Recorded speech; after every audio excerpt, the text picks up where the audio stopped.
പുതിയൊരു വീഡിയോ എപ്പിസോഡിലേക്ക് എല്ലാ മാന്യ പ്രേക്ഷകർക്കും സ്വാഗതം. ഇനി ഞാൻ നിങ്ങളുമായി പങ്കുവെക്കുന്നത് മുൻ WWE ചെയർമാനായ വിൻസ് മിക്മാൻ ഇന്നലെ രാത്രിയോടുകൂടി ഒരു സ്റ്റേറ്റ്മെൻറ്റ് സോഷ്യൽ മീഡിയയിലൂടെ പുറത്തേക്കിട്ടു. തനിക്കെതിരെയുള്ള കേസ് ക്ലോസ് ചെയ്തിരിക്കുന്നു എന്നുള്ളതാണ് വിൻസ് മിക്മാൻ പറഞ്ഞിരിക്കുന്നത്. അപ്പോൾ വിൻസ് മിക്മാനെതിരെയുള്ള കേസ് എന്തായിരുന്നു, അത് എങ്ങനെയാണ് ഇപ്പോൾ ക്ലോസ് ചെയ്തത്, ഇനി വിൻസിൻ്റെയും ബ്രോക്കിൻ്റെയും തിരിച്ചുവരവ് നമുക്ക് കാണാൻ സാധിക്കുക തുടർന്ന പോയിന്റുകളാണ് നമ്മൾ ഈ വീഡിയോയിലൂടെ നോക്കാൻ പോകുന്നത്.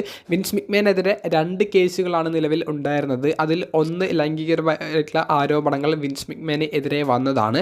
അത് തന്നെയാണ് ബ്രോക്ക് ലെസ്നറിനെയും ബാധിച്ചിട്ടുണ്ടായിരുന്നത്. രണ്ടാമത്തേത് ഈ ലൈംഗികപരമായിട്ടുള്ള ആരോപണങ്ങൾ വന്ന ആ ഒരു സമയത്ത് വിൻസ് മിക്മാൻ WWE CEO ആയിരുന്നു. ആ സമയത്ത് ചെയ്ത ചില ഫിനാൻഷ്യൽ തിരിമറികൾ, സാമ്പത്തികമായിട്ടുള്ള തിരിമറികൾ, അതിനെതിരെയും വിൻസ് മിക്മാനെതിരെ കേസ് എടുത്തിട്ടുണ്ടായിരുന്നു. അപ്പോൾ ആ ഒരു കേസാണ് നിലവിൽ ക്ലോസ് ആയിരിക്കുന്നത് എന്നാണ് നമുക്ക് അറിയാൻ സാധിക്കുന്നത്. അതായത് അദ്ദേഹം പൈസ തിരിച്ചടക്കാമെന്ന് പറഞ്ഞുകൊണ്ടുള്ള രീതിയിലേക്ക് ആ ഒരു നിലവിലെ കേസ് അവർ ക്ലോസ് ചെയ്തിട്ടുണ്ട്.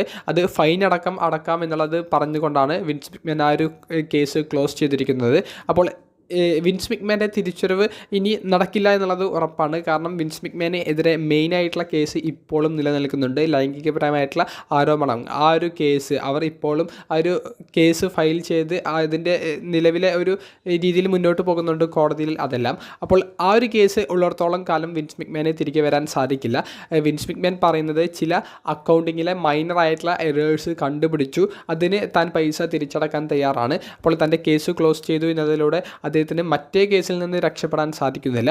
അപ്പോൾ ആ ലൈംഗികപരമായിട്ടുള്ള ആരോപണങ്ങൾ അത് ബ്രോക്ക് ലെസ്നറിനെയും ഇൻഡയറക്റ്റായി മെൻഷൻ ചെയ്തിട്ട് വന്ന ഒരു കേസായിരുന്നു. ആ ഒരു കേസിലാണ് ബ്രോക്കിൻ്റെ തിരിച്ചുവരവിനെ ബാധിച്ചത്. അപ്പോൾ ബ്രോക്കിൻ്റെ തിരിച്ചുവരവും നമുക്ക് കാണാൻ സാധിക്കില്ല. കാരണം ആ ഒരു കേസ് നിലവിൽ നടന്നുകൊണ്ടിരിക്കുന്നത് തന്നെ ബ്രോക്കിൻ്റെ ഒരു തിരിച്ചുവരവ് അവർ നടത്തില്ല. അപ്പോൾ വിൻസ് മിക്മാൻ്റെ ഒരു കേസ് മാത്രമാണ് നിലവിൽ ക്ലോസ് ആയിട്ടുള്ളത്. അത് അക്കൗണ്ടിങ് തിരിമറി നടത്തിയതിൻ്റെ പേരിലാണ്. മെയിനായിട്ടുള്ള കേസ് ഇപ്പോഴും മുന്നോട്ട് പോകുന്നുണ്ട്. അപ്പോൾ പല കൂട്ടുകാർക്കും സംശയമുണ്ടാകും, വിൻസ് മിക്മാൻ്റെ ഈ ഒരു വാർത്ത കേട്ടതിന് ശേഷം വിൻസ് തിരികെ വരാൻ പോകുകയാണോ, ഏത് കേസാണ് ക്ലോസ് ആയത് എന്നുള്ളത്. അപ്പോൾ കൃത്യമായിട്ടുള്ളൊരു ക്ലാരിഫിക്കേഷൻ ഇപ്പോൾ ലഭിച്ചു എന്ന് വിചാരിക്കുന്നു. വീഡിയോ സംബന്ധിച്ചുള്ള നിങ്ങളുടെ പ്രതികരണങ്ങൾ കമൻറ്റ് ബോക്സിലൊന്ന് രേഖപ്പെടുത്തുക. അപ്പോൾ അടുത്തൊരു വീഡിയോയുമായി കാണുന്നതുവരെ ബൈ.